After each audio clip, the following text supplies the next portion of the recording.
In the early 1800s, Detroit was a quiet farming community of fewer than 2,000 people. They drew their water from local streams or used small siphons to pull from the river just 50 feet offshore. That simplicity disappeared after the Erie Canal opened in 1825. This new gateway to the west caused Detroit's population to nearly quadruple in a single decade, transforming the small settlement into a crowded boomtown. This growth brought heavy industry directly to the riverfront. Iron foundries, massive shipyards, and sprawling tanneries now lined the banks, using the waterway as their primary logistical hub. With no modern waste management, these factories dumped chemical runoff, sawdust, and raw sewage directly into the current. The river's edge quickly became a toxic collection of industrial and human waste. While industries were dumping waste downstream, the city's intake pipes were siphoning water from those same areas just a few yards away. This meant the public drinking supply was pulling from the same water used for waste disposal. Because the intakes drew from a river filled with industrial runoff and sewage, as much as 12% of the population regularly fell ill with typhoid and other waterborne diseases. The city first attempted to solve this by moving the intakes slightly further upstream and installing basic filters. However, as the automobile industry took over the city, the demand for water skyrocketed.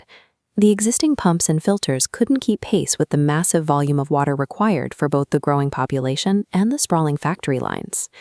In 1931, Detroit abandoned shoreline siphons for a massive water crib anchored in the middle of the river. Workers dug through the mud until the structure settled firmly onto the hard pan clay 30 feet below the riverbed. Using the hollow center of the crib as a starting point, specialized workers known as Sandhogs began digging a 10-foot wide shaft straight down into the earth beneath the river. Boring a tunnel 60 feet beneath the riverbed was incredibly dangerous. Because the surrounding clay was soft and saturated, the weight of the entire river pressed down on the dig site, threatening to cause a catastrophic collapse. To prevent the river from crushing the tunnel, the entire workspace was kept under high pressure. This compressed air acted as an invisible wall, holding back the weight of the river while the men laid millions of bricks by hand.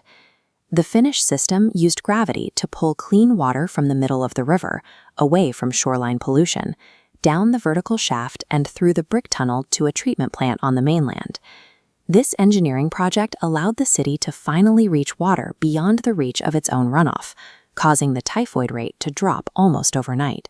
By the mid-1900s, Detroit had become a global industrial hub with millions of residents. This growth pushed the river's water supply to its absolute limit once again. The river also presented a new risk: shipping. Because the intake sat in a narrow, high-traffic channel, a single oil spill or industrial leak from a passing freighter could contaminate the entire city's water supply in a matter of hours. In 1968, the city embarked on its most ambitious project yet. A tunnel 5 miles long, bored 230 feet beneath the bed of Lake Huron through solid shale rock. To carve this 16-foot-wide path, crews used a massive tunneling machine known as a mole to grind through the bedrock. As the mole ground through the shale, workers faced a constant threat from the geology itself: pockets of highly combustible methane gas trapped within the rock.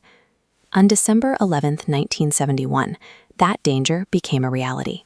A pocket of methane ignited, causing a massive explosion that ripped through the tunnel and killed 22 men. Accessing the cleanest water available required boring through miles of unstable shale, a process that cost 22 lives before the project could even reach completion. Following the tragedy and the implementation of new safety laws, the Lake Huron system was finally brought online in 1974. The water drawn from the lakebed is so pure that it requires significantly less chemical treatment than the water pulled from the river. This water is pushed through an 82-mile pipeline network, allowing the system to provide 1.7 billion gallons of water per day to millions of people across the region.